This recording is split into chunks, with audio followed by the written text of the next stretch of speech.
Yeah, these guys are really fast on the videos. So anyway, Don Smith virtually needs no introduction after this afternoon's presentation. It was excellent. He was our surprise speaker when somebody didn't show up and didn't tell us he wasn't showing up.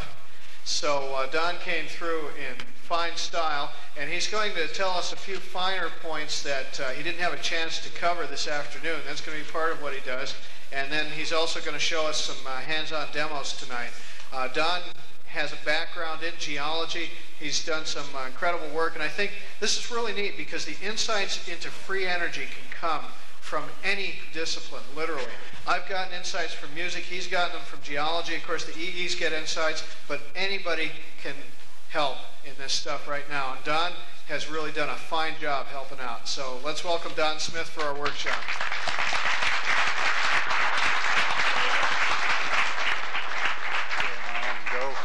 Huh? Am I on go? You're on go. Okay. Thank you. We only got to page 3 on my speech this afternoon. So do you want to maybe finish up a little bit on that and then go into the other thing? Okay. Okay. If someone will hand me this little blue thing here, we'll see what we can do about it. Thank you very much.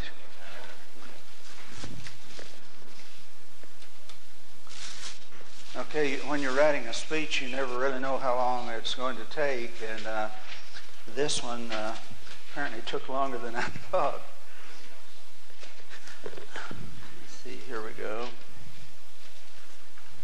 Okay, we didn't actually get to look at any of the devices as such on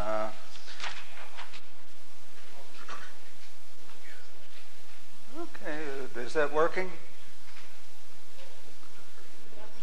Okay, you want to look at it for a couple of minutes here and then we'll start talking about it. There's a number of unnecessary parts there that were actually put in there because people expect to see them. Actually, on this, you can take everything back this way and take it off of there and it will work just fine. You can also take the spark gap off of it and it will still work just fine. And the reason for that is that in the coils, they have their own specific resonance due to the fact that they have both capacitance and inductance. And when you cross that on a chart, you find that that particular length of wire will have a specific frequency, and it will load and unload by itself, and you don't need spark gaps or you don't need anything else. Your Tesla coils can be built the very same way. This is a Tesla coil device. The Tesla coil in this case is in number 7. It's potted inside that laser module. And that laser module is about 3 inches long and about 1.5 inches wide there and about 1 inch deep. So that'll give you some idea of the size of them. I'm going to show you after a while when we get into the actual core part of this thing, some little modules that are about the size of a calling card, and they put out 1,000 volts. And they don't look at all like what you think a Tesla coil might look like, but they're still, that's exactly what they are. Okay? Anyone is okay to go ahead and move it? Okay, the one you're looking at there can have a very wide range of voltage. It can be up to 5 million depending on the parameters that you build into it. The one that you're actually seeing there is the one that was on the board this afternoon, which I showed you, the larger one. That's the device right there. Except that it's got fewer windings on this L2 thing, and it's also wound in a spiral way.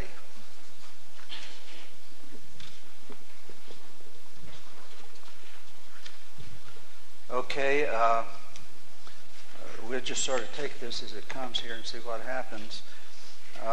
We were talking about in resonant circuits that your impedance or your resistivity, or whatever you want to call it, which takes the place of ohms, becomes zero, and therefore you're at superconductor conditions at that point. The little statement over on this end where it says resonant energy explains it all, and we'll go into it in some detail in a little bit. Okay, basically what happens when the volts and amperes become equal, you're into what's called a volt VAR system, volts amperes reactive. And you can look in as many radio books as you want to, and you're not going to find hardly any of them that will give you an explanation of that. And if they do, it's misleading in almost all cases. But basically what it means is that your system resistivity becomes zero at resonance, which means that you're at superconductor conditions at that point, at room temperature. Excuse me. Okay, shall we do something else?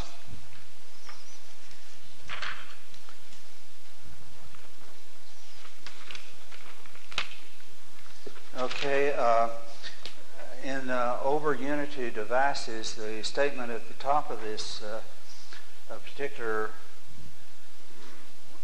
slide. Ma'am, push it farther up. Okay, I'm sorry. Is that better? Okay. A real fine example of over unity would be the fact that in induction, the rate of induction is directly related to the cycles per second.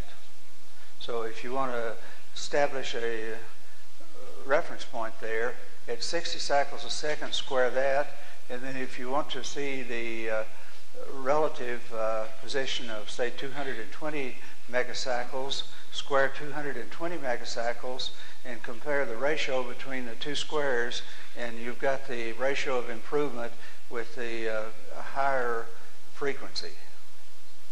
So if you look at that from a standpoint of over unity production, you'll see that on this curve here that you've gone from a certain level of under unity type situation down here, which is what is normal to most things, and then all of a sudden whenever you get into the above 20,000 cycles per second and start climbing up between that and 200,000 cycles per second, the curve does this, just above 200,000 cycles per second, and it stays that way all the rest of the way.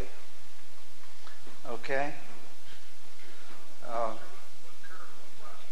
Well, we're talking about if you, like you made a chart and you showed the efficiency of the device, and the efficiency of the device as far as induction is concerned at 60 cycles per second is here, and the efficiency at 200 million cycles per second is up there somewhere. The ratio between those two is telling you your efficiency. Okay?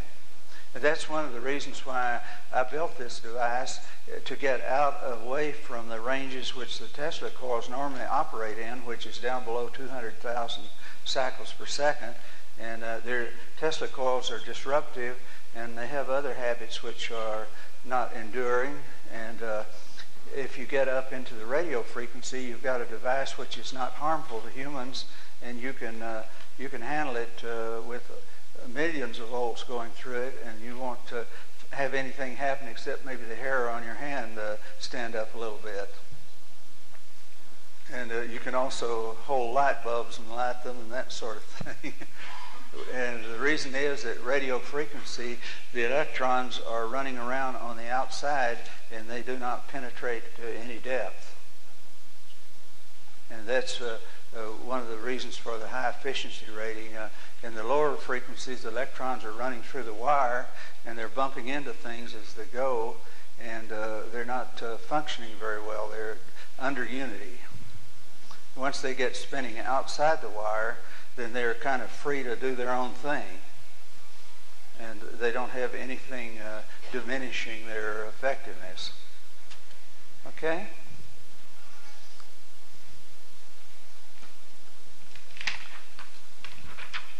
Okay, did we talk about dominoes this afternoon? Yeah. We did, okay.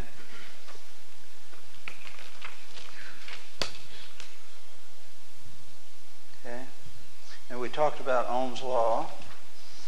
And we also talked about how to recognize over unity. I'll put this back on and let you look at it a little bit more if you want. Let me step out of the way here. You can see where the envelope is set up and where the thing has passed outside the envelope there, and it continues even greater distance outside the envelope as it goes along, and it gets out to a certain point here and it collapses, and then it comes back and starts the whole thing over again. That's radio? This is a particular resonant circuit that you find depending on how you work your shunt on the resonant circuit. If the first one, there were three of them if you remember. The one at the top is the one which you normally expect to see. That's where your dampening effect happens when you're seeing these things on the oscilloscope, on a Cellscope screen, and it's showing the analog or whatever you want to call it, showing the cycling. And it starts out with a certain amount of energy, and that gradually diminishes. Okay, the second one there is another setting on that same resonant circuit, and with a slightly different adjustment, and it shows an envelope of energy very similar to FM carrier. And FM, you have a compression of these cycles, which takes the place of in the analog system, where you have various modulations on it. But and the third one is a particular arrangement of the grounding shunt, which means that its ability to communicate with the electron source, which would be your grounding, and the resistance there is like a dam on a large body of water, and it lets the electrons through, and they get caught behind this dam. This whole device is like a pump. All it's doing is, like the dominoes we were talking about, is tripping the electrons here, and that electron's tripping the next one, and this whole bunch of electrons in all directions are being tripped, and each time one of those would be tripped, it gives off a magnetic impulse first, and then when it comes back on that infinity loop, it gives off an electrical impulse. And this just goes on perpetually. The electron is never diminished in any way. It's giving you light and a lot of other things, and that is also an over-unity device if there ever was one. So if the physics books have a problem with that, so be it. Okay? Mr. Smith, did you say you had a book that had, have you written a book that incorporates that information? Yes. You have written a book? Yes. It's in the bookstore? Well, I'll show you what it looks like. Okay. I've got one right here. Okay, is it in the bookstore? They are getting some printed up just now. Okay. And they may have them before we're finished here. And they may not be quite as nice as this one, but these I did myself. And you remember they have nice colored photographs in them. And Oh, that's great. that sort of thing. So that was the actual device you were seeing this afternoon. One of them.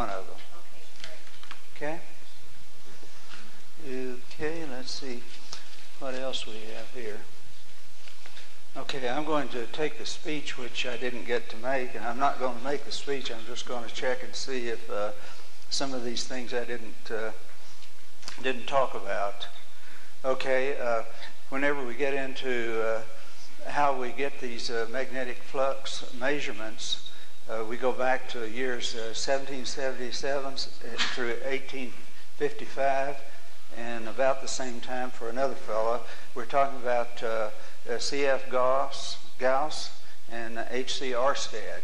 And they were both trying to establish the electrical background field for the Earth with the external influences removed.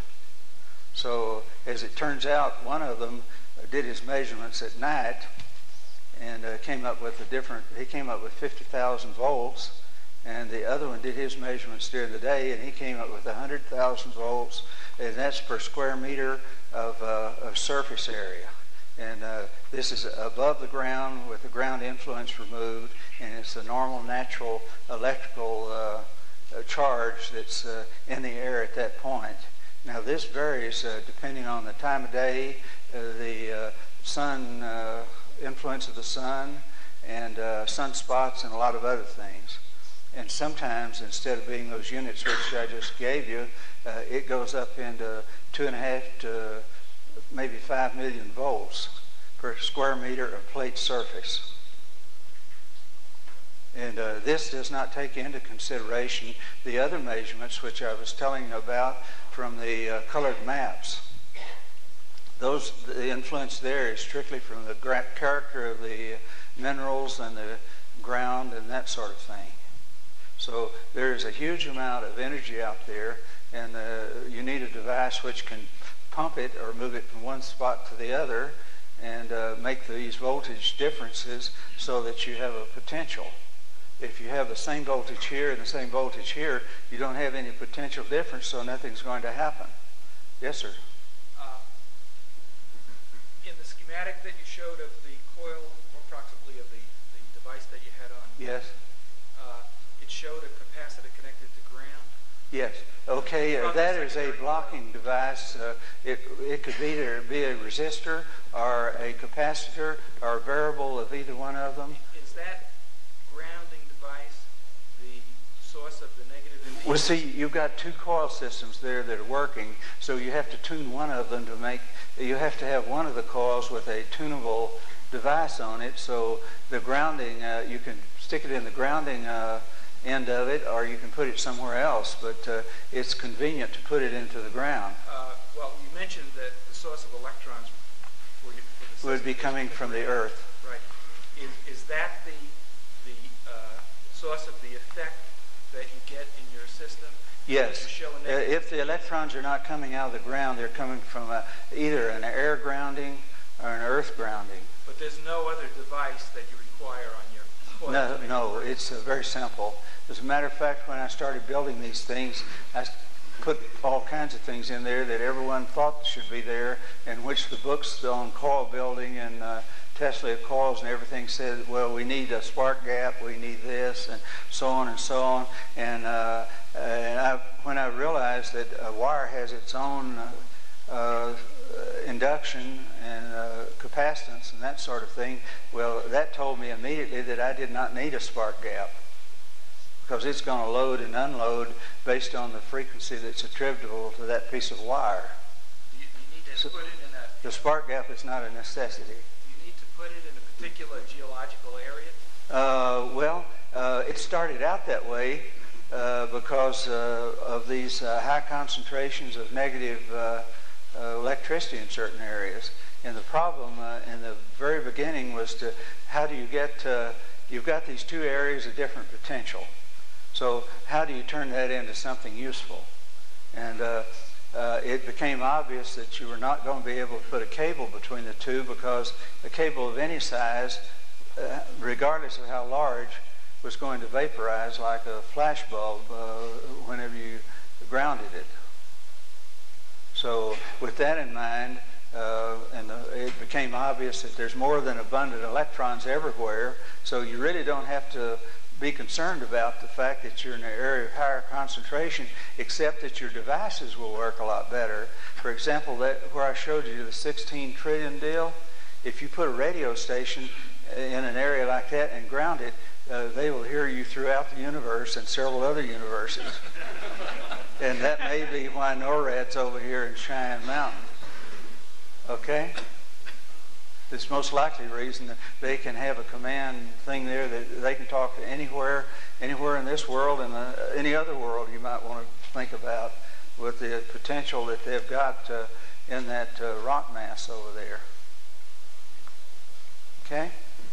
Okay, we're talking about Carl Gauss and Oersted. Well, we're getting units of flux, magnetic flux, bear their names, and we have to relate those to other units of magnetic flux in order to see how this thing all ties together. These maps that you were looking at were made in gammas. They sometimes are in nanoteslas and sometimes other units, but the most common is, say, gamma. Nanotesla and a gamma are equal in rank. A gamma would be equivalent to 10 active volts of electricity, or 10 volt amperes of electricity, if you want to put it that way. Okay, when you get into the other units, Gauss, of course, is 100,000 volts. It's a unit of measure of flux density. And Oersted is 50,000 volts. Now, 1 Tesla is equal to 10,000 Gauss. So would somebody real quick like to tell me how many volts 1 Tesla is? It's a bunch of them, isn't it? A big bunch. Is it 10 million or 10 what? A Tesla is how many volts equivalent? I think it's probably 10 million. So it's a rather large unit, and in practical terms, I'm not quite sure what you can do with a unit that large. Okay? Of course, the entire Earth has been surveyed due to the desire for atomic minerals and Cold War-related things. And these background maps on the magnetic flux were used for reconnaissance surveying, for zeroing in on areas which had promise as far as certain types of minerals were concerned. Now, where I come in, they are also used for locating oil deposits. It's a real fine tool for locating very large oil fields without drilling for them.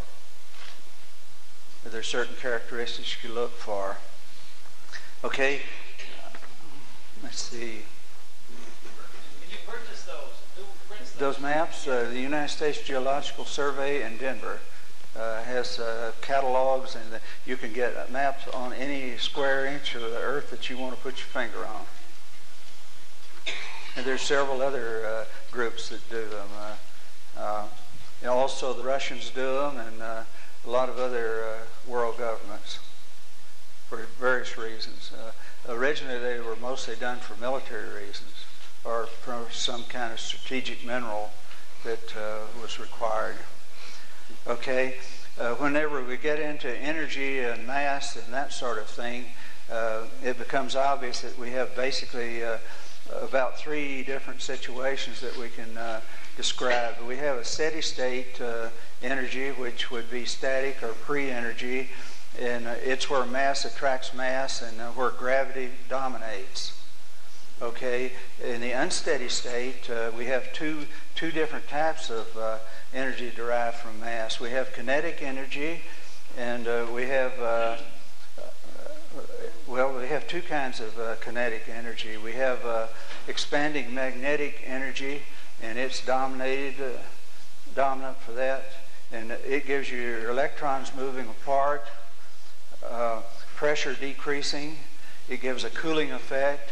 That explains why it's 276 degrees minus out in open space away from the Earth. And when the electrons are moving apart or expanding, it's cooling, and sometimes very cooling. Okay? There's less scattering of energy in an expanding situation. Okay? In addition to that, you have negative resistance as dominant. Okay, we go into the contraction stage of energy or mass. We get electrons moving together. Pressure is increasing. Heating effect dominates, and you have a scattering of energy, and positive resistance results. Okay, your under unity people work primarily in that particular set of circumstances. Most of the things that the under unity organization involves themselves in relates in contraction of electrical energy or dissipation of it or that sort of thing. Okay? Functions of active electrons. Electrons provide us with a lot of things other than electricity. And among those we get magnetic effects, which are useful in causing motors to turn. The magnetic thrust there is against gravity, which gives the motor the kick to start it turning and keep it going. Okay, that's the gravitational thrust as in electric motors. Okay, electrons are a source of visible light. When two electrons get too close together, they immediately try to do something else, and this results in light being emitted. This in no way diminishes the electrons. You get your photons or whatever, which in a lot of books are described, they say are a particle or a mass in itself, which I don't really know for sure, and I'm a little bit skeptical about it. But I don't see how you could, if you have a particle given off, that you'd be diminishing the electron. But that doesn't occur. Okay? And the charge, of course, is negative. Anytime you have an electron involved, you don't really have a choice. It's going to be negative. Okay? And we discussed about the fact that the movement is not a circular movement in the manner which most of the books describe it, but it's sort of a closed, lazy 8 sort of thing that's compressed in on itself. And this also happens to be the symbol for infinity. And it also, the infinity symbol was put in effect probably in biblical times. So I wonder what the connection between the infinity symbol and electron, which goes essentially forever, would be. Something that's producing energy, electrical and magnetic energy, and it does this continuously over billions and billions of years and is in no way diminished. So how come it does the infinity symbol? If somebody has an idea, I'd like to know. Okay. I have a different concept of how the forces of nature operate, and I believe that we mentioned that it's composed essentially of a weak force and a strong force, and that in addition, each of these forms of energy occur as fields and waves, depending on what the resonant frequency is at a particular level. And both of these have their own separate set of circumstances, and they are parallel to each other. For the weak force, for example, you would have your gravity, you would have your electricity, and you would have your magnetic field that would the weak force would emit. And that's, of course, from your electrons. Now, if you get over into the strong force, you're into atomic energy at that point, because you have to tear the atom up in order to get the center out of it. If you absolutely insist on a positive electrical charge, which some people call it antimatter because it cancels out the electrons. If they cancel each other out if they get in the same boat at the same time. So in the strong force, it's the one that controls the universe, and it's the clock motor that runs the universe, so to speak. And the weak force is the one that you could compete with on a daily basis. It's the one that you really have to be friendly with. It's the one that's going to be doing your work for you. Okay? And unless these particles, electrons, unless they're dislodged from their source and free to move about, which there are immense quantity of these electrons available to you, and the source is the sun. The radiation from the sun throws these things out, and they're part of the solar plasma. And when the Earth passes through the solar plasma, the magnetic field of the Earth pulls these electrons in immense amounts. It's equivalent to, I'll give you some numbers in a little bit on barrels of oil equivalent and other things, but it's astronomical, and this has been going on since the beginning of the Earth. And all of these electrons have been accumulating with nowhere to do and nothing to do and nowhere to go, and they're just sitting here looking at you. Now, some of the people, there's a book called, I think, Sea of Energy, Maury, and there's a number of other books where they acknowledge the idea that we have a huge envelope of electrons, or corona-like effect of electrons, which surround the Earth that go up hundreds of miles. And you can tell how far they go up because where the light begins to form, the impact of the Earth passing through the solar plasma, the electrons of the Earth are banging into the electrons which are already out in the solar plasma, and when those electrons get too close to each other, they form visible light, and that's where your daylight comes from. It's electrons that have gotten too close to each other, and they're trying to get away, and when they do, they give off this visible light. So when you get out into the universe proper, there's no reflected light out there at all. It's just as black or dark as things can be, and the only things you see are other bodies that are electronically active out in the distance where the electrical forces are reacting, and they give off light, give off a point of light that you can identify. Okay?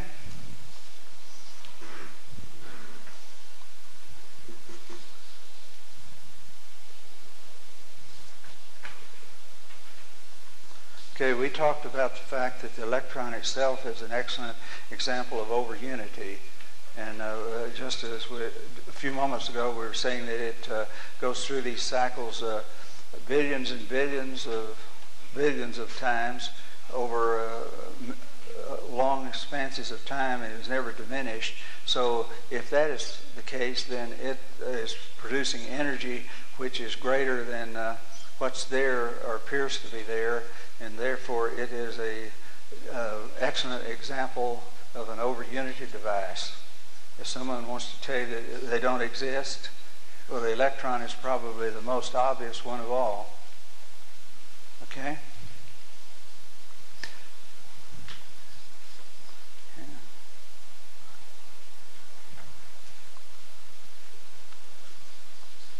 Okay, and we talked about the fact that the induction process itself is an excellent example of overunity due to the squaring of the cycles per second. And we also talked about the fact, I believe, that mechanical advantage is not considered unusual when it comes to pulleys or levers or gears or things of that nature. But if you use a small amount of energy to extract a larger amount of work, regardless of what the books say, haven't you got something back more than what you put into it? The physics books don't agree with what I just told you.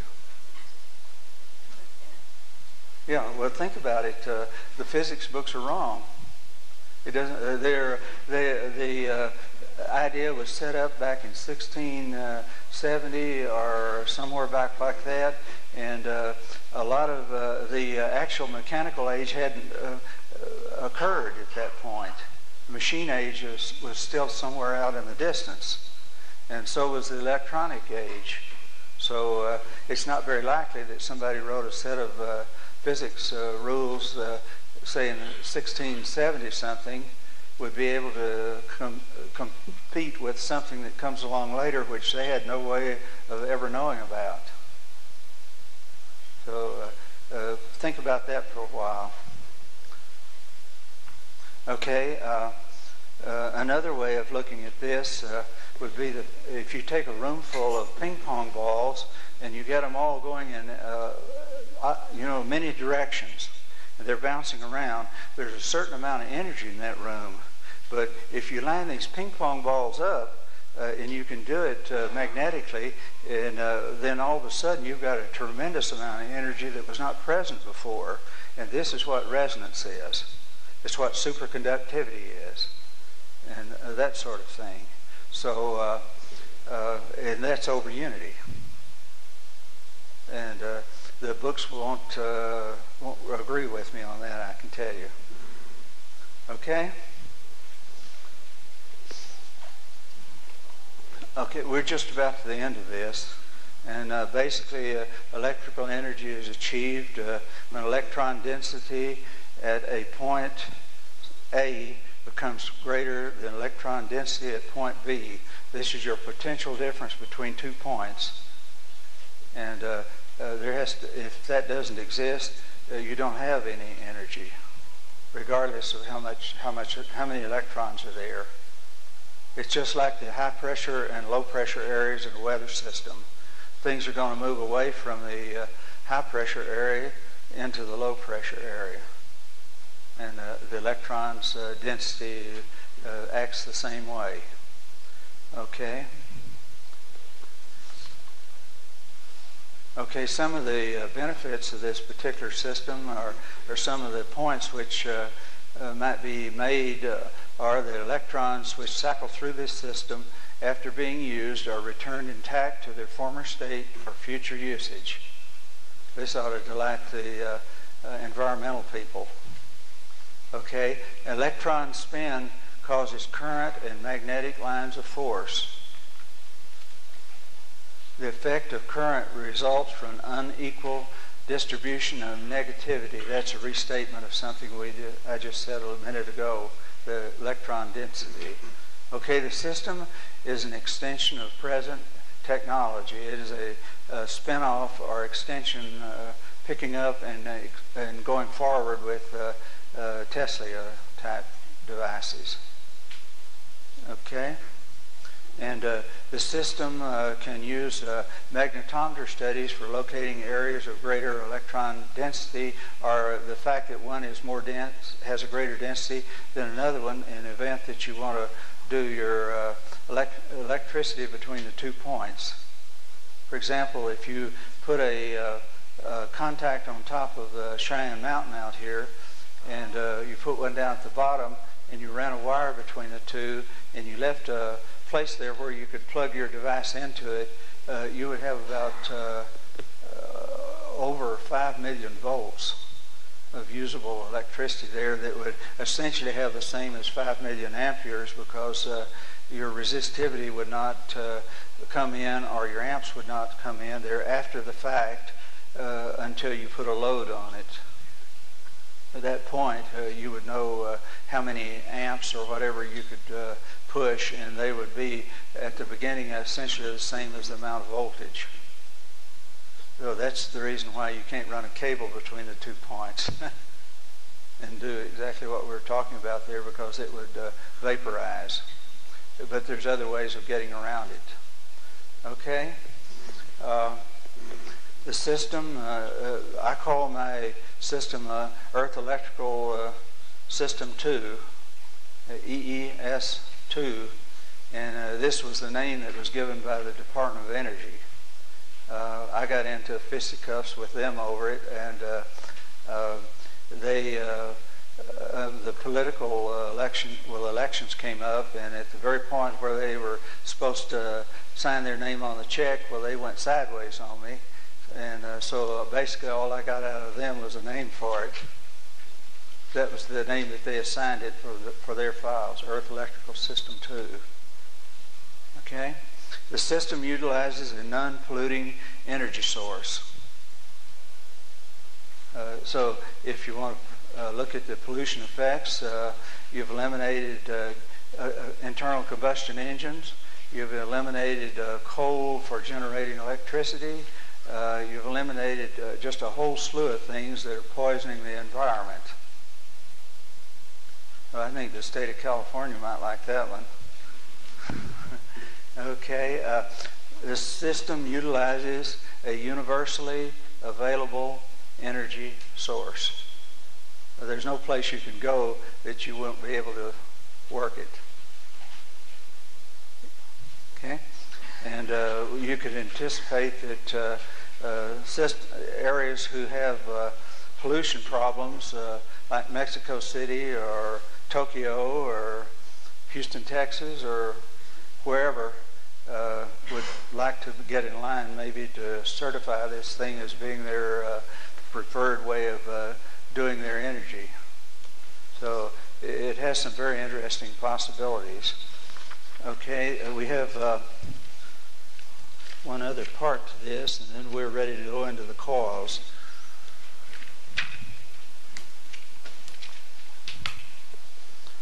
Okay, let's see. I think we've already covered this. Okay, that completes the speech part of it. And I think at this point we can start thinking about coils. We had some coil guides done, and I don't know who has them or what. Do we have the printouts for the coils that we were going to hand out? Well, we put all of the printouts and everything in the bookstore, and they get them for a couple bucks. Is it still open? If it's not, they can get them in the morning. They'll be open till 10? Okay. If someone would step in there and ask them for those things, we'll pick up on the coil. They're set up to sell is what they are. They're selling them? Yeah, they're selling. Are you talking about the books or the Coil Builder's Guide? The Builder's Guide and, okay. And your paper are both of them. Okay, well, it turns out I don't have a copy of it here, so I'm going to have to wing it if I don't have one to look at. No, we got just so happens. Okay, I'll get it back to you in just a moment. Okay, let's see. Do we have some markers where we can mark on these boards a little bit here? Right here? Okay, and these are the ones where I can wipe them off. And I'm going to pull this back a little bit because as long as this day's been, I'm liable to step off the edge there and never know it. Okay, I'm going to draw you a diagram of actual working unit that was presented on the device this afternoon that you saw. Okay, I'll do it with a block diagram first, so it'll be real simple, and then I'll do the individual components. Okay, what you need basically is a power source. Whoops. Okay, and that will be a battery. It can be anything from, say, a 1.5 volt battery up to, say, 12 volts or anything you want it to be, just about. And you can control your output somewhat by the amount of voltage that you're putting into it. Okay, the next item which shows up in this would be, in our case, we have simplified it. We go into the Tesla coil part, but I'm using a laser module which shows up in the Xerox machines, and it takes care of the step up in the voltage for you. And basically going into that, and then from that we're ready to go into L1 out here. Okay, this is your tickler coil or the kicker coil, or it's the one that's going to set things up for you so the other coil will know what to do. And say that you have over here 12 volts. Okay, it comes through this device here, and say that it's coming out 8,000 volts. And immediately someone is going to say, well, that's 8,000 volts, and it's at, say, 30 microamps. So there's nothing there. Okay, as we found out from Ohm's law, when you get into this type of device, that dissipation, ohms and amps are dissipation, and they're after the fact. So if they're putting microamps in here, it's simply telling you the amount that's being thrown away. It's not telling you the amount that's there or was left. This is the 12 let's see, 30 microamps, okay, is the amount of dissipation that occurred when it went through that step-up coil. And that primarily occurred due to the resistance of the wire.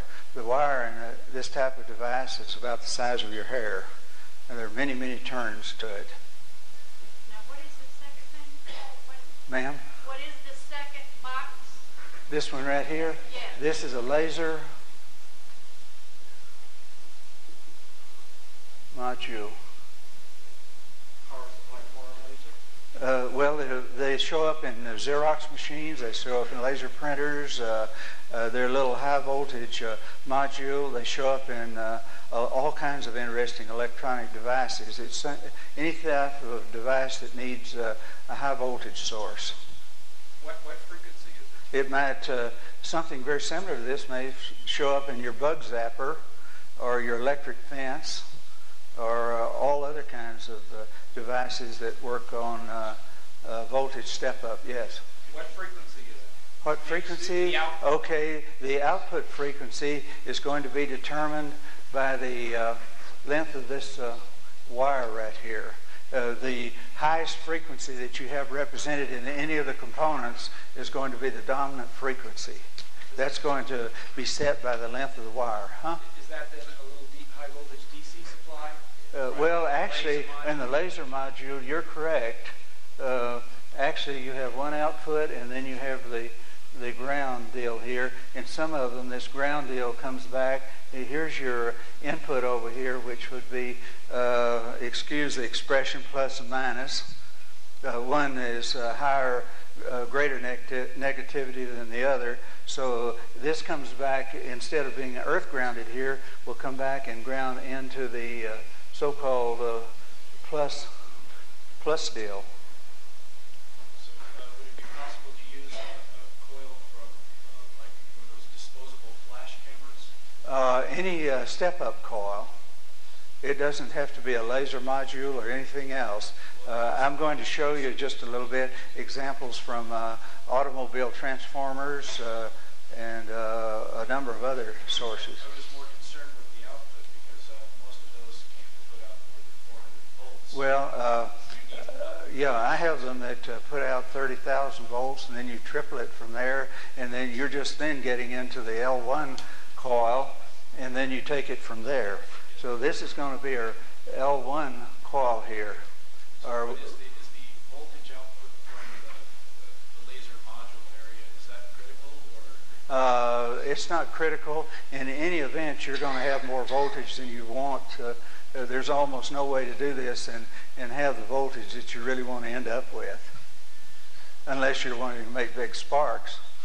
And that's not the object of what I'm doing. I'm trying to tame it and bring it down to where you can do something with it which will be useful. How many turns on your L1? Okay, you get into a division or multiplication situation. So once you know the length of the wire, you know what frequency you want to run it at. Well, you cut that wire so that it matches the wavelength of that particular frequency, and then your inductance and capacitance will take care of the off and on deal, which you would expect the spark gap and some other things to take care of. So you put, say that you have coming into it, for example, say 8,000 volts. We just let that for convenience purposes. Okay, we put 4 turns. Say that we put 4 turns over here, 1, 2, 3, 4. Okay, you divide 8,000 by 4, so each turn there will have 2,000 volts on it. Okay, the next coil that we want to do, we can put 1 turn, or we can put hundreds of turns. But what we want to do basically on that second coil, say that this one, this piece of wire here is at 4 point something feet, which corresponds to 220 megacycles. Okay, whenever you get into wave type arrangements, you have half waves, quarter waves, eighth waves, and so on and so on. So basically what you want to do on any turns or whatever you put on your second coil, they should be a relationship such that it will be either a multiple or a division of the same frequency. The second coil is going to run at a different frequency because the wire length is different. Coils are actually antennas that have been coiled for convenience. They work just fine as a piece of wire. But when you start putting them and winding them, you're doing that more for convenience than anything else, and it's going to change your inductive characteristics and a number of other things, but it's not going to be detrimental to what you're doing. Yes, sir? I thought I saw someone with a question. Okay, once you've got this thing divided down and you've got 2,000 volts on each turn here, then you're ready to go to your L2 coil, which will be the second one. In many cases, that is going to be a great many more turns than the L1 coil, but it may be one turn. So if you want to say 2,000 volts instead of a great deal more, then you've made just one turn, and make it so that it's a division or a multiple of from the length of the other coil, so that they will react from a frequency standpoint properly. Now, you can get computer programs where you can figure these things all out on the computer, and you'll end up with the same answers. If you do it the way I'm doing it here, you can do it off the top of your head, and there's really very little mathematics involved. It's not that complicated. As I mentioned earlier, this is one of the things which I teach the Cub Scouts to do. So if they can do it, you can do it. If you got them and you give them, you've got a group of these kids and you give them the parts and tell them what to do, and they do it and take it home and Dad, here's my over energy device. Okay, we've gone to the next step here and say that we've got one turn, and on this deal it makes one complete circle here, and it's has to be grounded in order to pick up the maximum effect of the electrons. And in order to ground this thing, see, we've got two different coil sets there. Now, anytime you add a capacitor or any other device or resistor or anything else into this circuit here, it's going to lower the frequency, so the highest it can be will be based on the length of the wire. And then if you add something else to it, well, then it's going to lower the frequency. Okay, we've got two coils, and they may be very slightly out of tune, not precisely tuned.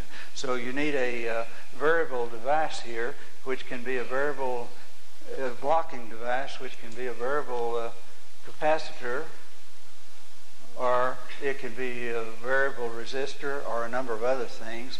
And you have to do this by experiment, and don't put any real heavy resistors in there. I mean, any high resistant deals, put some that say like down below 500 ohms, maybe around 100 ohms or something like that. And this is going to be that shunt that's in the resonant circuit that we were talking about a little bit earlier. And it's going to be the dam that's going to hold the water behind it, so to speak. Okay, at that point, we've got 1,000 volts in a radio frequency setup, which is absolutely useless unless we do something else to it. So at this point, it's not an eraser, is it? It is? Okay. Well, it works.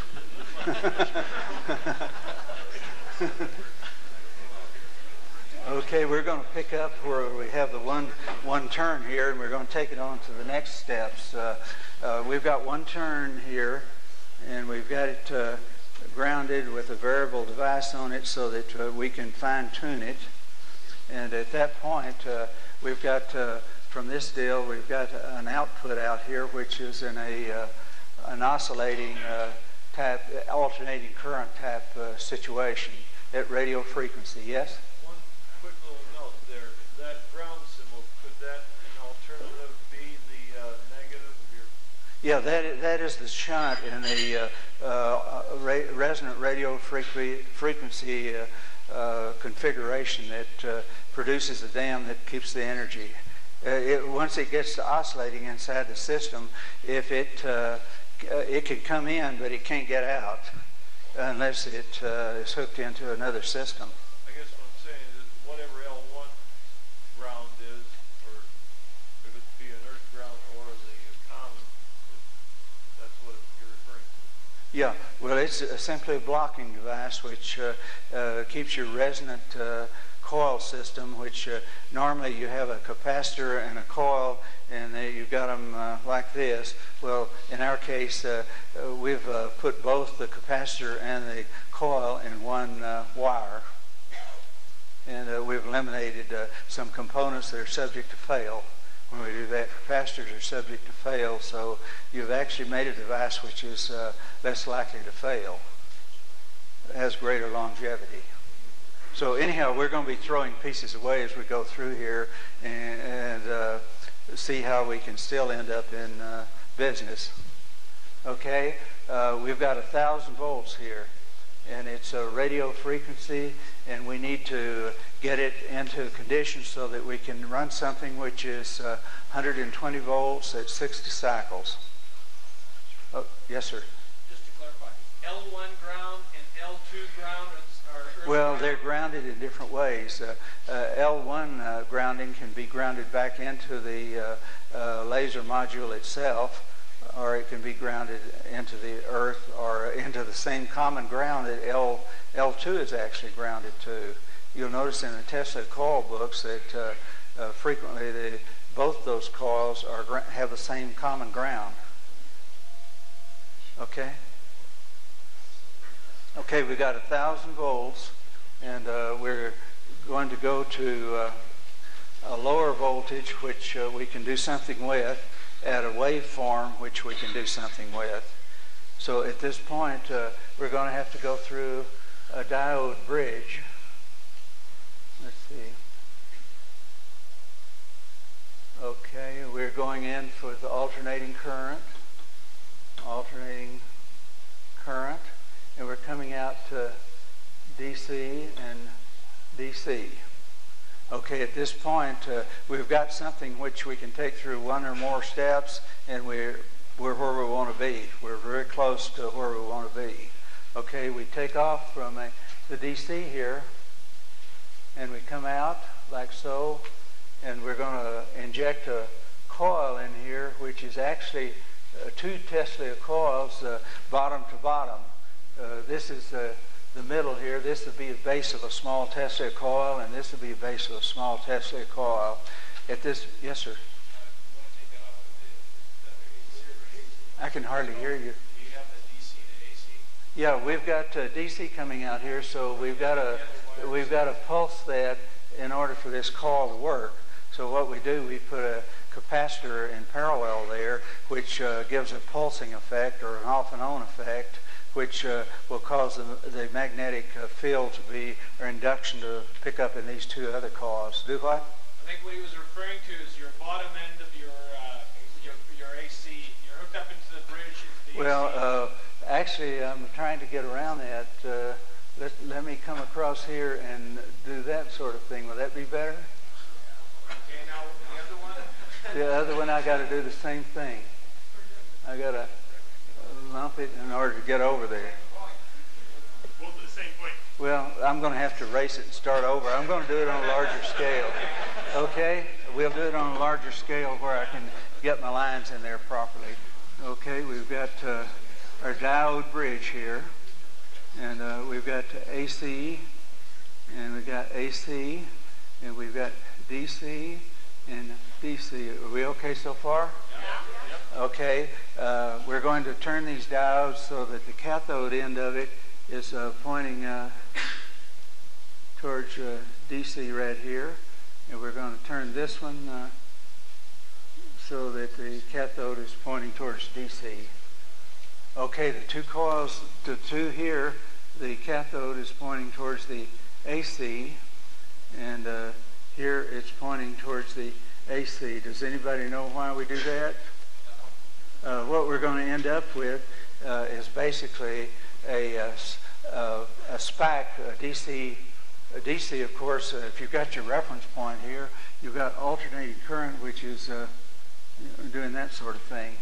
Okay, in DC, you're going to be on just one side of that reference point, which will be the top side or the bottom side. And you're going to be on just one side. So at this point, the waveform coming out of here is going to be a DC SPAC. Okay, and we're going to change that. When we go through this thing right here, that's going to change to, say that this is 1,000 volts up here. Okay, we've got a DC SPAC with 1,000 volts on it. When we go through this system here, we're going to have a DC SPAC above and below. It's not going to be DC anymore. It's going to be alternating current. And it's going to be double the voltage that you had here. So we've gone through a voltage doubling maneuver here. And we're coming to the waveform that we're really looking for now. We're getting very close to the waveform that we're going to need in order to run our 60 cycle device. Okay? Okay, and this double Tesla coil thing here has a variable blocking device on it, and it's grounded. Two bases of the Tesla coil are grounded. The top of each Tesla coil would be these ends right here. Okay, at this point, I'm going to have to race this in the center because I'm going to superimpose something. Okay, you just have to keep in mind that you've got a double Tesla coil there that's oscillating, and it's forming a double SPAC deal, which is very close to what we're going to go for. Okay. I'm going to turn this around a little more. Okay?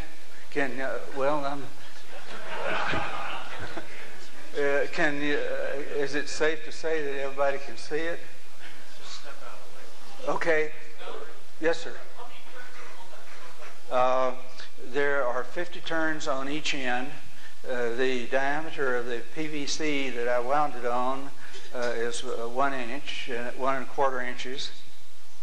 And there's 50 turns on each end, and add an extra 2 on one of the ends. And the reason for that is that you want one end to be delayed just slightly more than the other, so that you're going to have an offset on those spikes when you see them on the oscilloscope. Did I hear a question? Could you say that again? Okay. On that coil, we've got 2 spikes, one above and one below now. And we're getting very close to the waveform that we're going to be wanting. So at that point, we assume that the grounding and other things and the bases are still there. Okay, at this point, we've got 2,000 volts on this arrangement right here. Okay, now say that we want 100 volts instead of, I'm going to round it off instead of saying 120, which is going to create a mathematical problem shooting from the hip, so to speak. So I'm going to say that we want 100 volts. And in order to do that, we need 20, let's see, divide 100 into 2,000, and we need 20 turns there. And what we're going to do is come in from this side with a piece of wire, and we're going to, it's going to be loosely looped around this. It's going to be very informal, and it's going to come off like this. And once we're off out here, then we have another wave shaping maneuver that's going to occur. And at this point, what we want to do is round those spikes off so that we get what we're looking for out here is a normal sine wave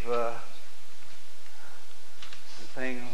And we need to delay the time a little bit there so that when it's up at that top there, that it's going to spread out in this top area. And when we do that, we end up with this type of thing. Now we're at the waveform where we can do something. We've got 100 volts, and we've got the proper waveform. Now we're at the point now where we're going to set the frequency. And there's going to be another maneuver at this point.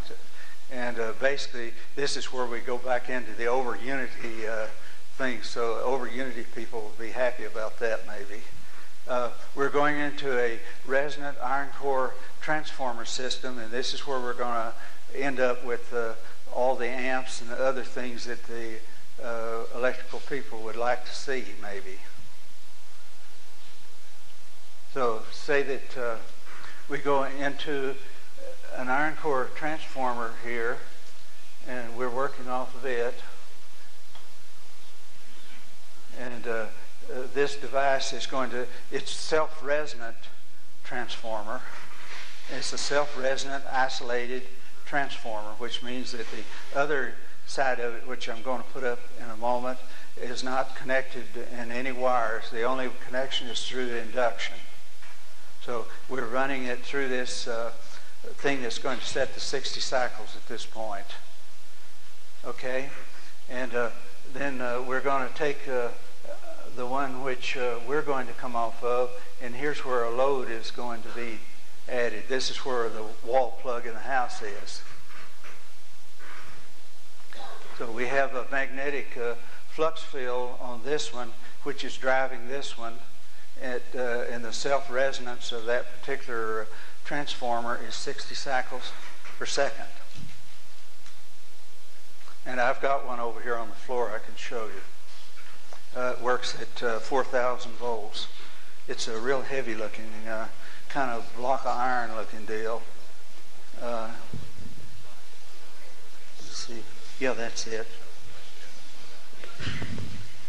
Okay, this one is good for 4,000 volts. You see there's two different sets of coils here, one sitting on top of the other. This is an isolation transformer. And do what? Was the ratio 1 to 1? No, this one is, the top coil is set for 4,000 volts. The bottom coil is set for 2,000 volts. So in our case over here, both coils are set for the same. So you can either step it up or step it down.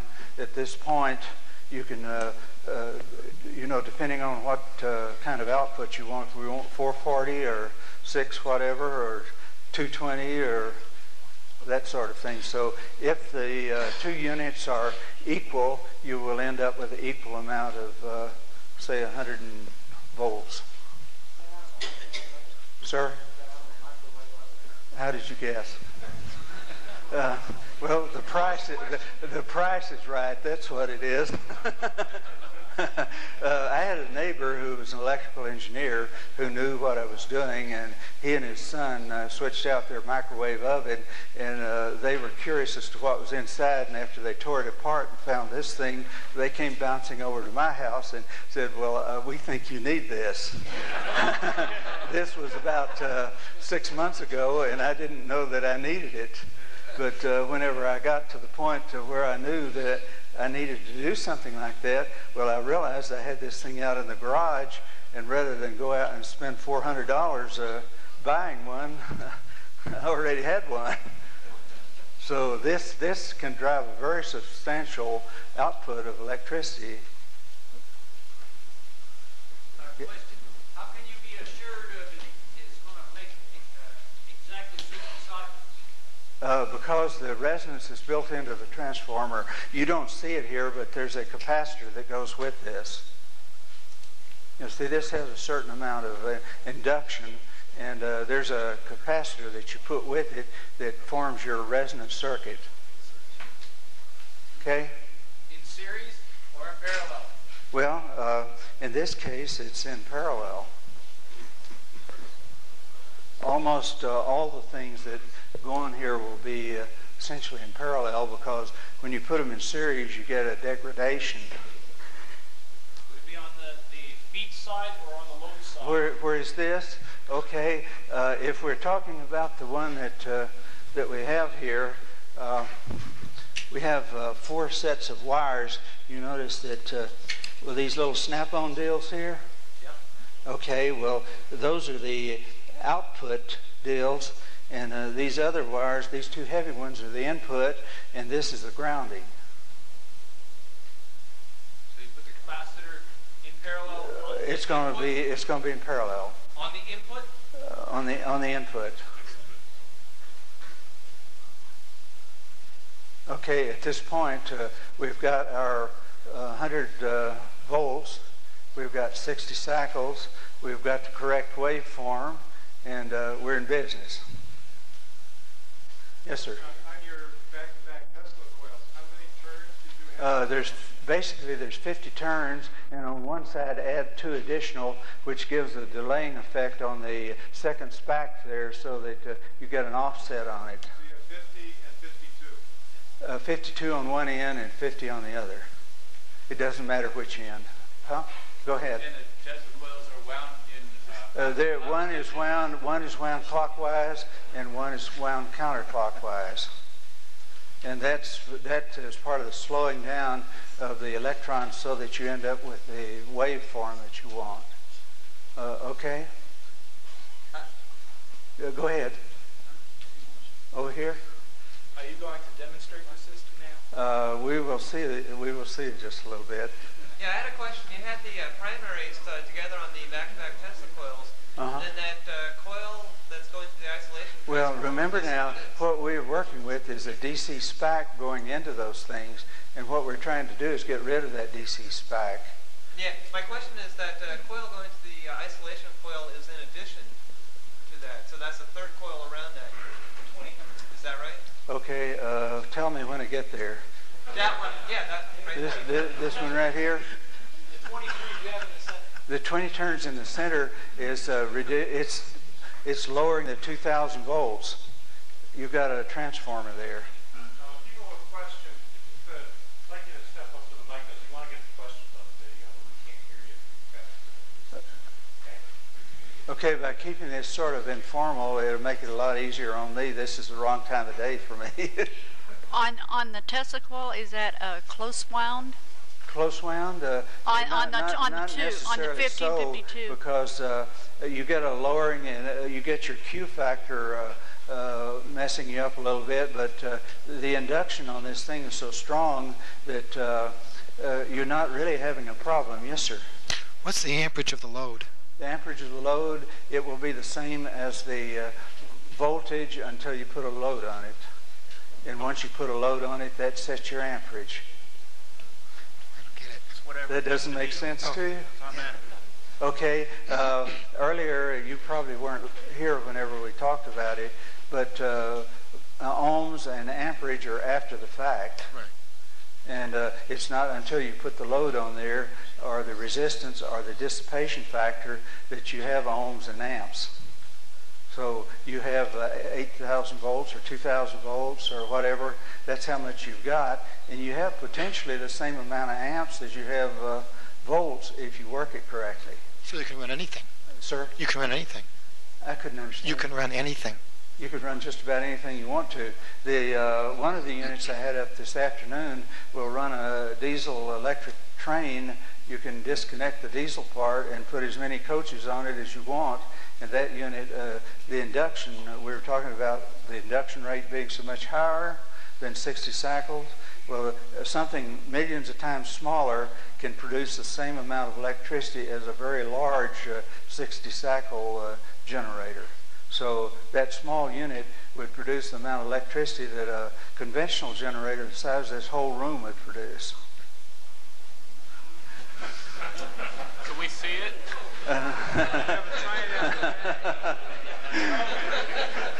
You want a demonstration?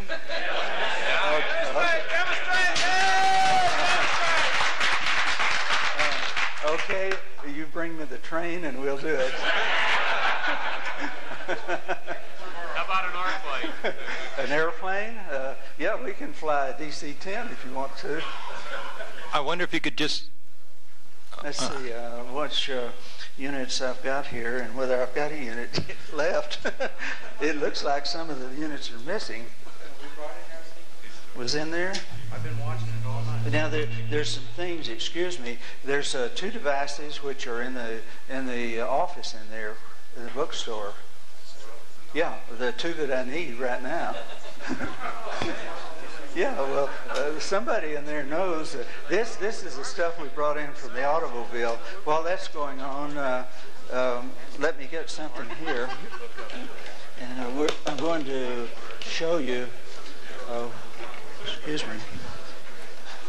I'm going to show you how this induction stuff works. I'm wondering if you could quickly comment on the size of wire that's been used in this so far in the coil. When you're working at radio frequency, you'd expect at very high voltage to have very large wires. Okay, that is very true if you're down in the lower frequencies. But when you get up into the radio frequencies, the diameter of the wire can be very tiny. It has to do with the size of the electrons and how they're spinning around and that sort of thing.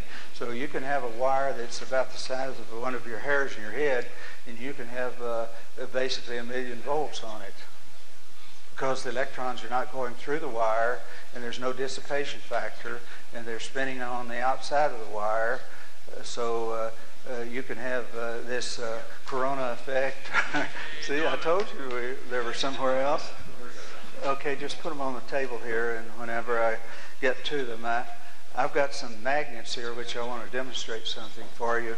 See, how much voltage would you think it would take to penetrate a 1/4 of an inch of PVC?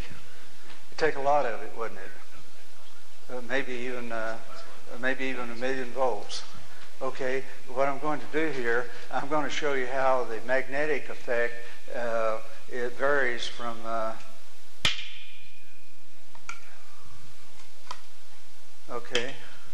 Okay, your induction is from magnetic effect. So you could take these wires, and they can have a covering on them. They can be encapsulated. You can put them in solid concrete or plastic or anything else inside, completely insulated from everything. And these wires, when the induction effect starts taking place, which is magnetic, it doesn't see any of it. That's why your induction works so well. And that's going to lead us right into what you were asking about. Everybody see that? There's magnets inside and on the outside. And that's the magnetic flux thing that we take a reading on for these maps that we were looking at with a Gauss meter or other kinds of magnetic flux devices. We can, by the reading, we can directly convert into the active electrical energy that's present. Okay, at that point, before we get off on this device, now there's a little lunch pail-like thing over there somewhere, and it may be back in the office also, and it's got the battery for the device. It's a little lunch pail thing, sort of interesting colors. You can probably tell who it was designed to sell to by the colors. That wasn't a very nice comment, was it? Okay, I'm going to show the battery. This is a calcium lead or lead calcium battery, and it's 12 volts at 7 amp hours. Yes. Oftentimes called a sealed lead acid or a gel cell. Okay, that's good. Anyhow, in my experience with this device, when I hook it up to it, it turns out that the L1 coil on this device has a 4-point-something feet of length of wire. It turns out that the wire which hooks onto the battery here has that same length. We're dealing with a radio device, So we've got an L1 there which is oscillating at the same frequency that this wire here that goes to the battery would oscillate at. So guess what? When I hook it onto this battery here, it's going to be generating electricity and feeding back into the device, and it's not going to be using the electricity out of this. And how I know that? These devices have been ran for as much as a month at a time, and with no lowering of the capacity of the battery.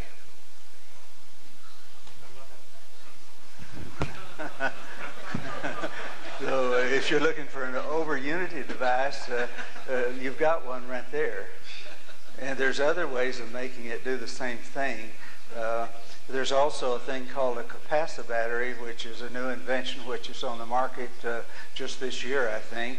It shows up in some of the computers and other things, and basically what it does, it stores electricity so that if the source misses a beat, it picks it up and keeps things going. So by putting a capacitor battery in parallel on these input wires here, you have an additional kick which would do the same thing as the wires were doing on their own. So if the wires were not the proper length so that they would pick up the radio frequency energy, then you would have your over-unity type device in one case. In the case if the wires were too different length, you wouldn't be getting that feedback. They have to remember they have to be a multiple of or division of frequency which is there. They don't have to be the exact length. So if they had been 2 point something instead of 4 point something, that would still be a division of the frequency, so therefore it would still have worked. But with the fourth thing, you got more feedback. And that's one advantage of operating up in the higher frequency, because if you were run down below 200,000 cycles, this cable here would have to be maybe 400 feet long to do the same thing. So in the frequencies which I'm operating, it works very well, and it had a surprise effect which I only discovered after a certain period of time. I knew that something was wrong. My batteries were never running down. And the books tell you that can't happen. So here I'm looking at the silly thing, and you're doing something you're not supposed to. What is it?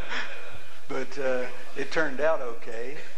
And with that, that sent me running to the patent files to find out if there were any patents that related to that sort of thing. And there was a thing, I think it was Baldini's magic battery back in 1946. There were a lot of articles appeared in the newspapers throughout the United States about this magic battery that would never run down. You didn't have to charge it, but it never ran down. But they didn't bother to tell how it was accomplished.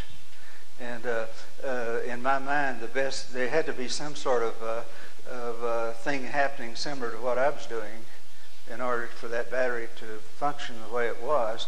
But it turns out that it was never patented. There's no patent of record. And whatever became of it, I don't know. Somebody apparently bought it out in order to keep it off the market, or paid the guy, a few $100,000 or something, and was able to stick it in a file somewhere and keep it off the market for some business advantage, whatever it might be. Okay, with that in mind, I'm going to hook this thing up, and we're going to see if it works. It's been bouncing up and down the road. It was in the back of the car from Houston, so we will see whether I've still got a device or not here in a second.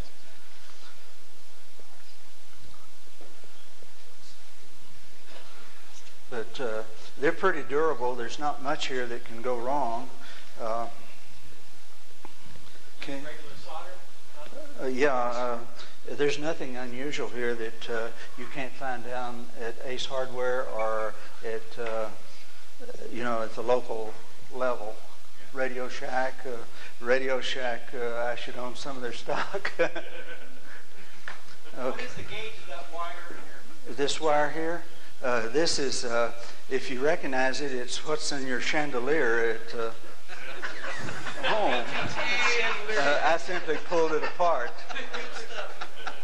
I thought with a gold tint on it, a transparent gold tint on it, it looked nice. That's what determined what I used. Well, that is probably correct, but it's a normal lamp cord, and with this in mind, we have to be very careful when we hook this thing up, because the laser device there, if I hook it up wrong, I've blown it.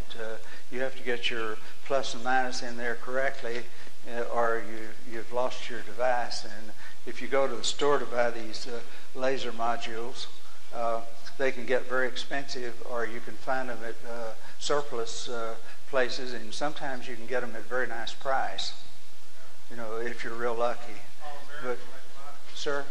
There's a company called All American Electronics, which is a surplus. Okay, well, if you just happen to luck into it, you might get them at a very reasonable price.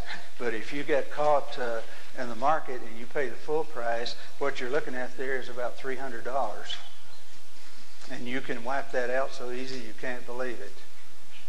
If you reverse these two things, that's why the colors are on here. And you'll notice down here where they go into the block, they're also colored. And you'll notice on the battery, they're also colored.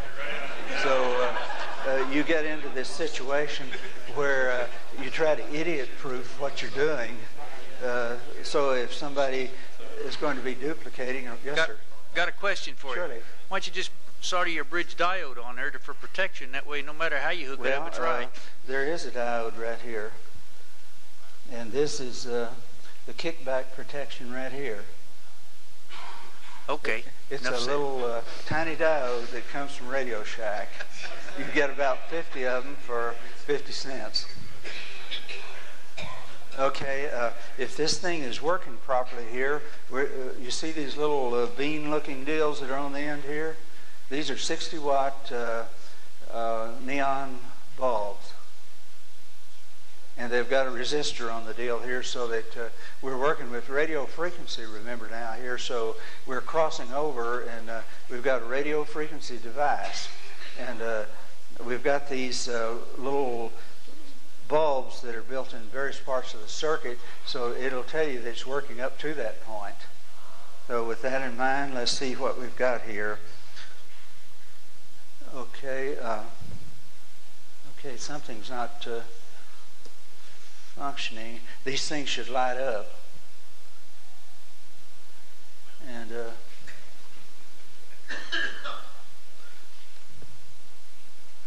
the battery's dead. no, the battery's not. It's been sitting out in the hot, though. Would that mess it up? Yeah, good. Maybe the earth stopped. Do what? I've never had one go dead on me yet. And it was fully charged when I came. So basically what at this point, we'll learn how to fix one, I guess. Someone sacrificed their car battery. Well, there's only a couple of things that can go wrong here, and we'll find out real quick. Like, let's see, let me make sure that I get these on correctly. Okay, what we're going to do is check and see if we're getting our voltage up to this first point here, and which we are. We've got 12.94 volts there. Okay, what that's telling me immediately is that this little diode here is out. And if you want to suffer with me, we'll change it. We'll suffer, do it. Okay, over in those little plastic boxes, you'll find a whole bunch of them. No, those are lightning arresters. These are little tiny things. They look like. Well, no, we just determined it was okay. They're little tiny things. They look like a little hair or piece of wood. That's them. That's them. And I need a screwdriver and one of the little flowers, that little black flower deal there, and a screwdriver. Okay, we're not that bad off. We're going to have, it'll be operating here in about 2 seconds. And meanwhile, I'm going to undo this. Let's see, you're standing where you can get it out for me. And while you're doing that, well, I'll be shaping one over here to go back in.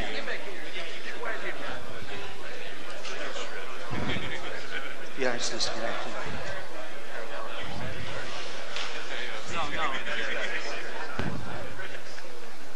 Yeah, we're going to be just fine here. This is not a terribly unusual thing to happen, but actually we can put a different kind of diode in here, and it probably won't happen very often, but the fact that it does happen has saved us our laser module. And basically what you need to do there is get these legs under there, and you tighten them up, and you need to turn the ring so that that ring thing is pointing that way.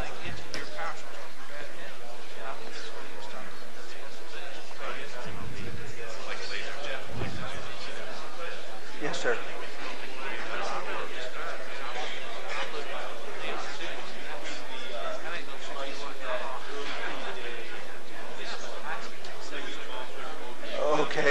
Okay, we'll go to that in just a little bit. Let's do this one and see what happens, and then we'll go. I'll show you how we get through those different stages. I've got the parts here. Okay, to see the little rings pointing the other way, isn't it? Okay, we should be in business. If these lights light up, you know that we got there. If they're not lighting up, on a radio device, the energy would be hitting me and running off.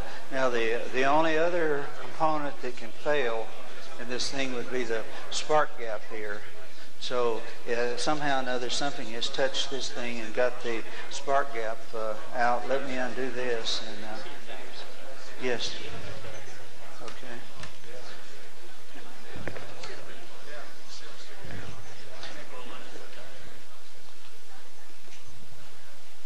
Yeah, you got your 12 volts. It's bad. It's bad also. Well, I think that's the cathode is the cathode is the ring, isn't it? Is the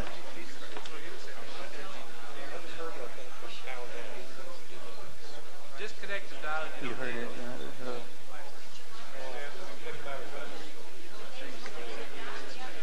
Okay, if we do it without the diode jumper there, tighten it. Okay.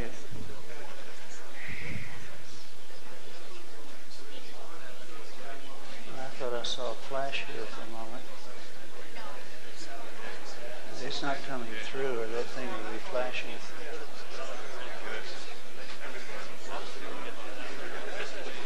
I saw a spark there. When it flashed, it probably burned, so you need another diode.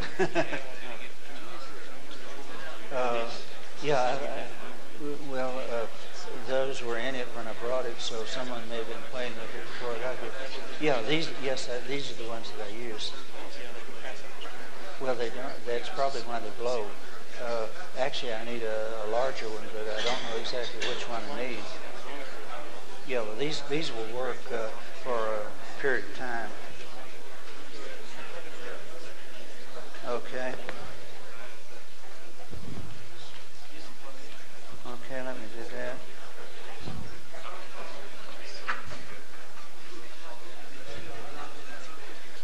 It's in there to prevent kickback and destroying of the laser module.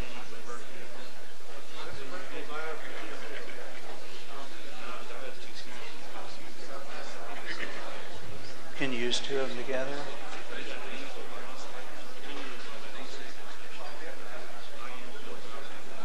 Yeah, well, I was going to get some 4000s and I didn't get there.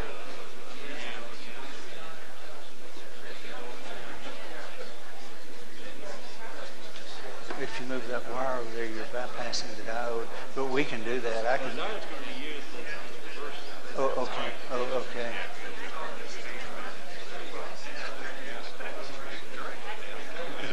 4,000.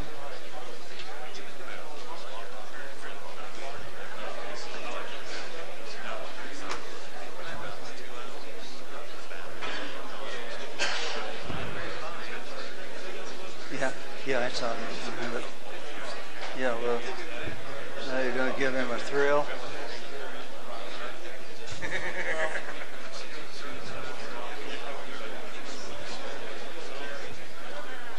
Okay, is it okay to...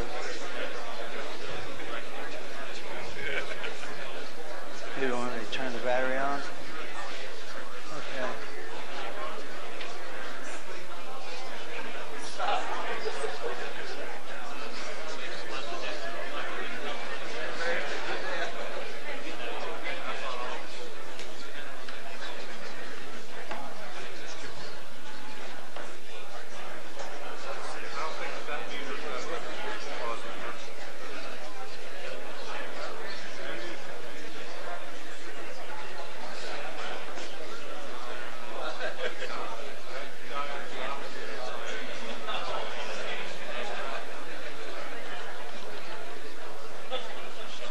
Turns out that the diodes that we're trying to put in there are no better than the one that we took out, which was bad.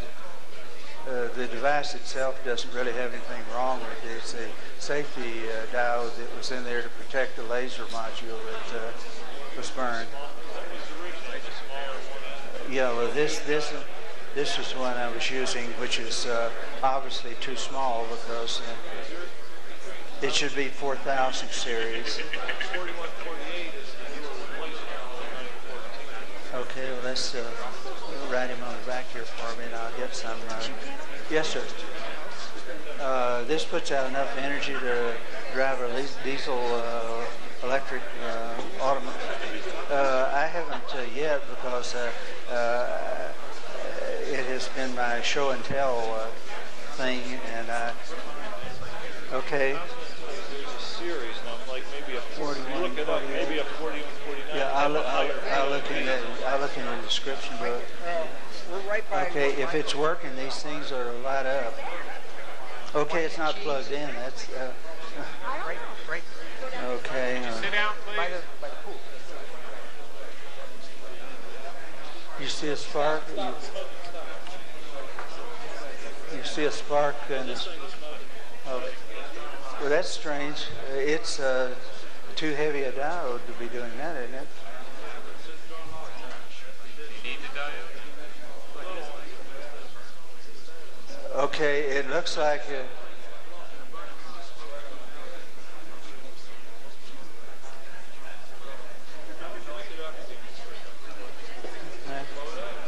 okay, if it's blown up, it's blown up.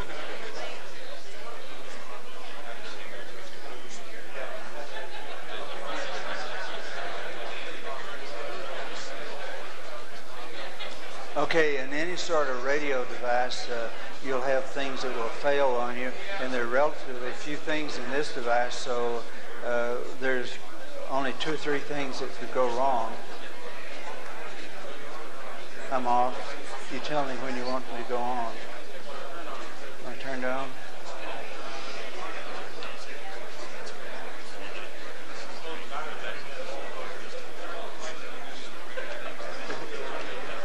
It's on now. Let's see. It's on now.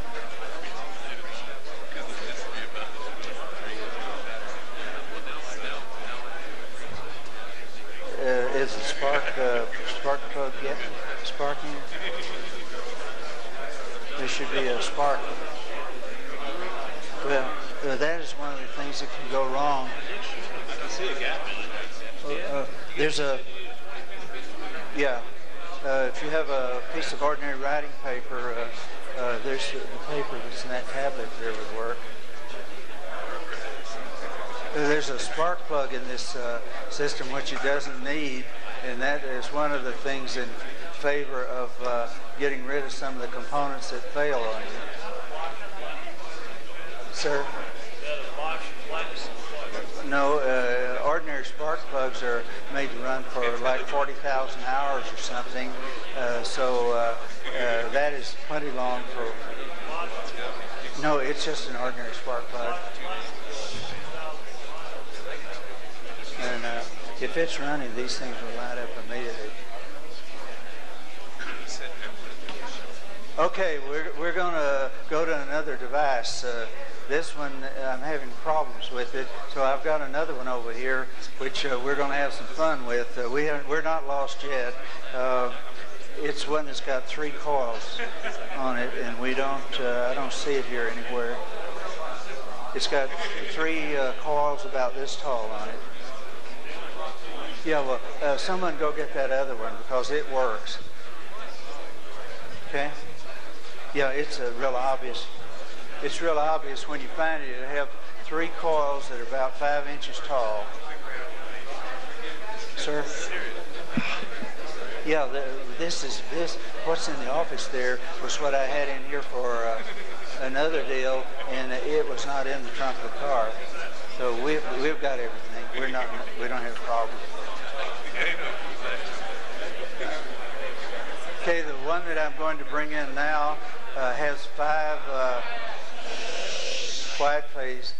The one I'm going to bring in now from the office has 5 1,000 volt lightning arresters in the circuit in place of the spark plug, and they're going to light up like the Christmas tree. So I've eliminated the spark plug and I've stuck lightning arresters in the circuit in place of it. I don't need them at all except to show you that the voltage is there and that things are going on. But for someone who's not sure these devices work, it's a cure for it. Yes, sir. And you said you're stepping down 20 times. Yeah. From 2,000 volts to 100. But L2 has 1 turn, and your pickup coil has 20 turns. So you're stepping up, aren't you? Well, when you're talking about L1 and L2, we're okay. Let me show you what's gone wrong there. This one right here is L2. This is L3 and L4. And out here, this transformer would be L5 and L6. You've got a 3rd coil over there on L3 and 4. Point me. There's a coil on your test. Right here? Yeah. Okay, well, we should say that is L5 then, and this is L6 and L7. Is that better? Okay, remember now, this is the wrong time of day for me, and I'm not functioning 100% here. I'm running about 20%. So if I do something like that, you want to tell me about it. Okay.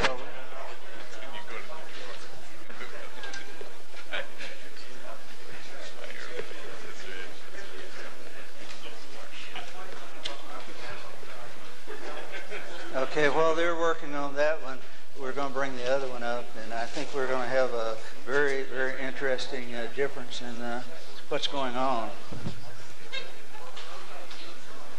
Okay, and I'm going to set it so that it kind of sticks up where everyone can see it. I'm going to bring the battery over, and someone may want to, once we get this thing going, may want to lower the lights a little bit so you can see these things flashing.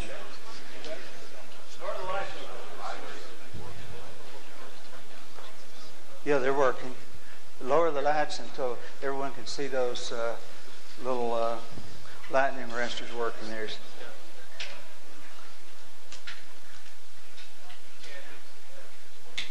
Okay, they were working a second ago. Yeah, I saw them when I first hooked it up. They were working. I saw them pop. Which one is that? No, because this one has no rheostat on it, see? Yeah, you can put them back up. I wonder if we have a diode this bad on this one. It's the diode. Because the moment I touched it, I saw them flash, so I know that Yeah. Got 2 volt drop. Whoops.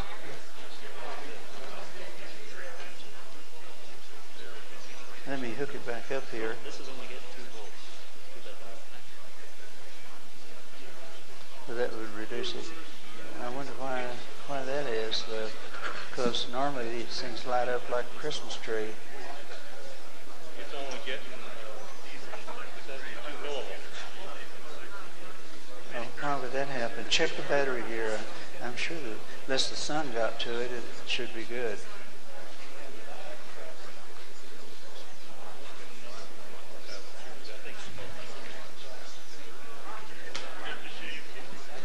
Okay, you notice that there are 4 coils on this.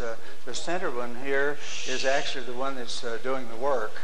And it's a miniature radio broadcast station. And it's putting out induction. And there's a small number of turns down at the base of it here. And then there's a certain number of other turns up above. And basically what we're doing, we're raising it to about, this is 8,000 volts going in from this module here. And we're running it through 6 turns there on the L1. So divide 6 into 8,000. And that's going to, it's okay now, maybe?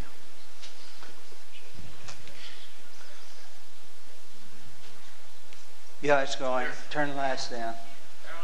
Down in front. Is there 2? Okay, each one of those, each one of those lightning arresters there, it takes 1,000 volts of actual real electricity, not diminished in any way to trigger each one of those. So at that point, we know that our main coil system is working there, and we know that the outside coils are tuned to the same frequency. So if we have 40,000 volts on that inside coil, we have 40,000 volts on each of those outside coils. So this is built to show what an over-unity device in several aspects does. Now see the little 60 watt neon deal here? See? That's lighting up because of the radio frequency electricity that's running along my skin. That's actually 60 watts right there, and this battery is not putting out that type of deal. Sir? Can you put a bigger load on that? You can put a load up to whatever the voltage is. Could you do that? Can you plug the fan into it? Okay, in order to do some wave shaping, actually we've got a situation here where we're going to be running the fan, but we're going to be doing it a little bit different than you think. But let me show you part of the components over here on what you're looking at, the actual device. Okay, this thing, see the box is the Diode Bridge, and here's the system, but it's wound a little bit differently. As a matter of fact, I've turned this around backwards. I've got the windings on there a little bit different, but this is actually the mechanism that does the wave shaping that gets your double spike, that gets you set up for doing your waveform that you're really looking for. So this is one of the wave shaping modules. And the windings are, this thing is on there backwards. I've got it hooked up backwards. This is the resistor component, adjustable resistor component that works on the resonant circuit. Yes, sir? Could you potentially run a home with one of these? Run what? A house. Oh, yes. What we're looking at here is a great deal more than you would need for a house. Yeah, what you're looking at running here will run a large office building. Yes, sir. Oh, sure.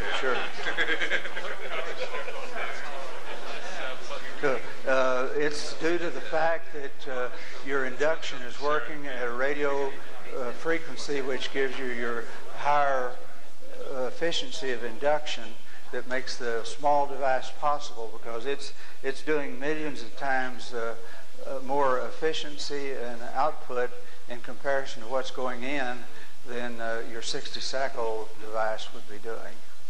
So that means that it could be millions of times smaller. You just wire that into your house panel? Well, you have to go through the wave shaping and set things up so that it matches the devices that you want to run on it. And then you're home free after that. Okay. Yes, sir? I don't see an earth ground on here. Is it? It's actually grounded in a way that you wouldn't suspect. It's in the ground, in this case, it's inside the module here, and it's coming back through one of these hookup wires. But how is it getting to earth ground? It's ground. You can ground these things into the air or into the earth. You have a great deal more efficiency if you ground them into the earth. If somebody will produce a metal pipe for me, we'll ground it into the earth. Yeah. Try your microphone. Well, we need one that goes down inside the earth. And that's what this is all about. Why not use the center connector and a plug? Yeah, third Sir? prong. Yeah. Use the third prong and a plug. Oh, yeah, I know what you're talking about. I don't want to use the microphone here. Does it have 3 prongs? The metal case of the projector is plugged in. Okay, I see what you're talking about. I wonder if I can pull it out far enough to... The actual shell of the projector itself. Oh, okay, that's the metal parts? Okay, let's see. Okay, well, I guess we may have the thing solved. Well, it looks like somebody got to it, but I'm missing my hookup.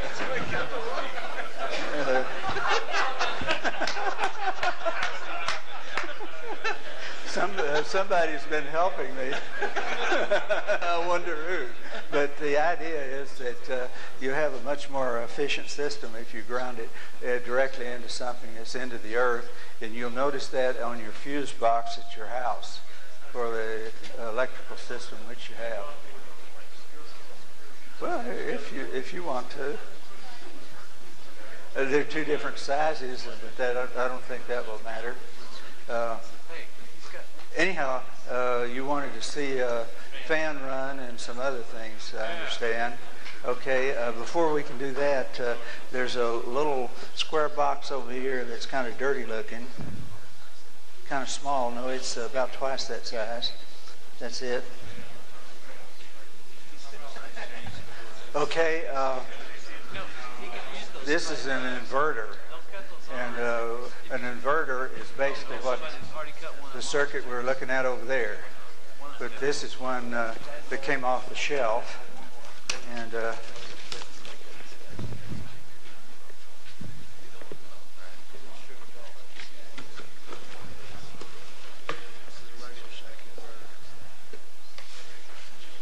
okay, my gold cords. Okay. Let's see if we can figure out how to do this. It's going to be rotating. Maybe I can move this over a little bit. Oops.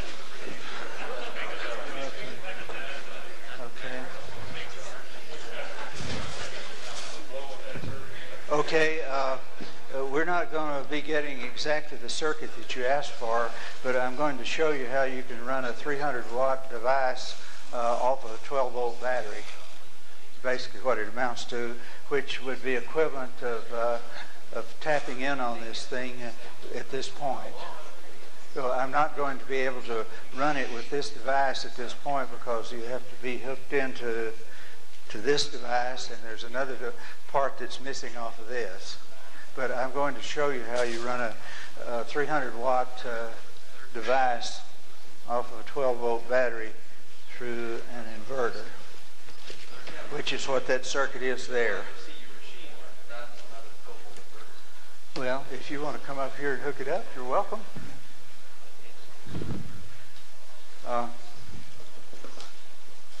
Okay, the inverter technology is what enables you to do what we were talking about. And we have Let's see. Oh, I forgot to turn it on over here, didn't I? Okay, how's that for 12 volts? So if we can do that with 12 volts, what can we do with 1,000 volts with an inverter circuit? Now this inverter circuit, I'm going to draw you what's inside this little box here. There's a resonant iron core transformer, which we were talking about. This unit right here is the main component of that inverter. There is this unit here. There are two transistors which are back to back, and I'm going to draw you that circuit. And when you put those things into this circuit here, when you couple them into it, you've got the same thing going. You can get rid of the battery there. But they have to be adjusted to the voltage which you're working with, and that device there is only made to run with 12 volts. See, I've got a... Sir? Okay.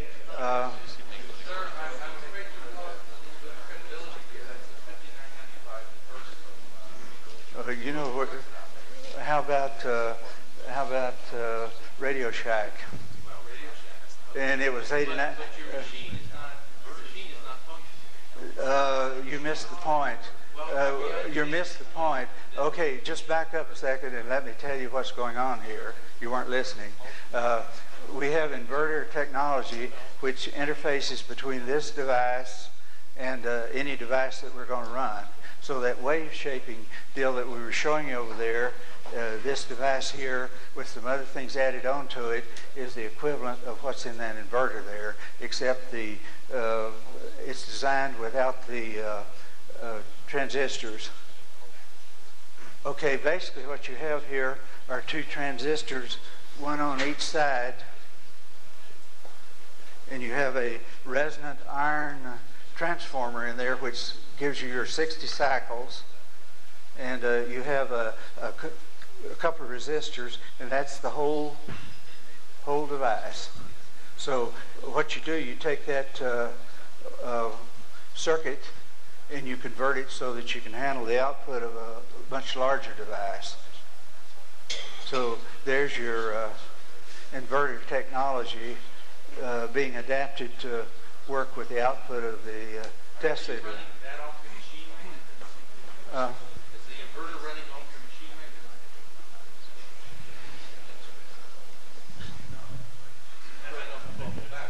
Yeah. Right. But the whole thing is... Okay. One problem at a time.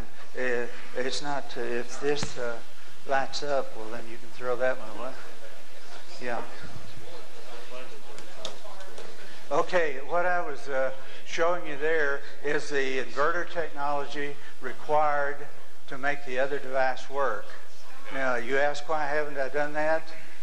Simply because there aren't enough hours in the day is the reason I hadn't done it. You can't prove here tonight your system. If you understand inverter technology, you have no problem understanding what's going on.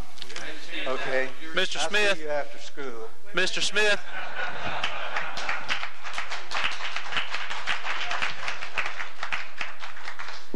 Y'all need to be careful with this.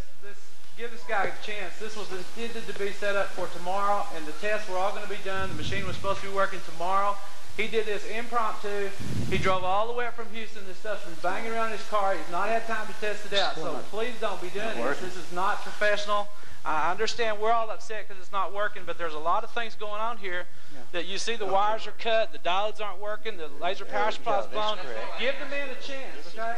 Now tomorrow, if it's, Well, it's unlikely, but there's something else there.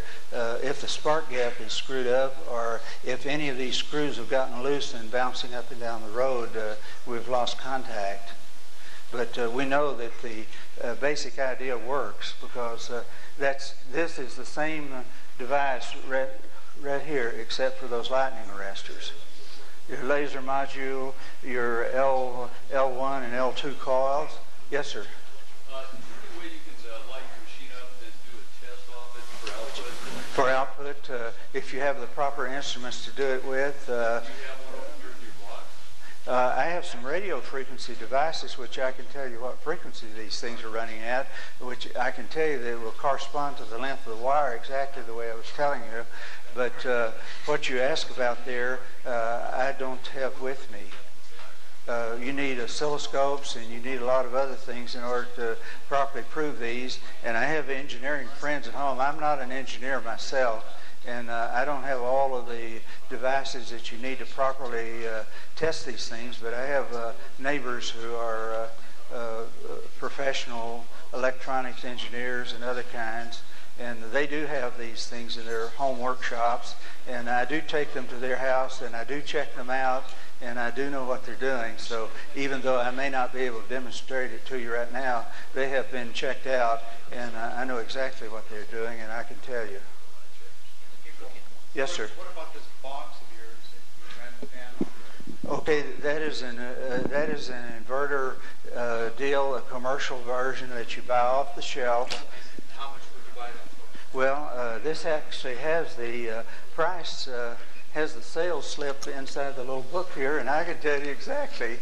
It was bought in 1985, and in 1985 it cost $83.95. Yes, sir. I'm interested in this ratio between the L2 and the L5. Okay, every time you go through a change of coils there, you're either going to have a step up, step down, or you're going to have an isolation deal where the same amount passes through. What I'm saying, L2 you have 1 turn, and L5 you have 20 turns. Okay. So that's... You're stepping down. Stepping up. Well, you're supposed to, what we're trying to do is get it down to a level where it's compatible with the devices. So if I got them turned around there, I didn't intend to. But if you have Yes, sir. 20 times more turns on a secondary, that would be setting the step up the voltage. Well, yeah, it was intended to be stepped down. So if I made an error in it, let's credit it to the fact that the hour is wrong and a number of other things. But we'll try to get through this. One more question. Yes. Okay, we're getting to the point where we're going to have to wrap this up. Depending on how serious you are about it and what you need to know about it, you can locate me, and I'm easy to be found, and I'd be more than happy to sit down and work with you on it, or tell you what I think about it, or what to do next, and that sort of thing. Yes, ma'am. Mr. Smith, one of the things that really interested me is because I like working with youth, and you were saying that you work with Cub Scouts on these issues and show them how this works. I give them the pieces, and they sit down and do their soldering and everything else and put them together, and when they hook it onto the battery, they're working. Do you happen to have like a step-by-step video that you've made while you, so that we could bring it and show it to kids that we know? Well, I tell you what, I'll get a group of Cub Scouts and we'll make you a video. Okay, sir, that's a deal. Sounds like fun. Thank you very much, Don. Thank you.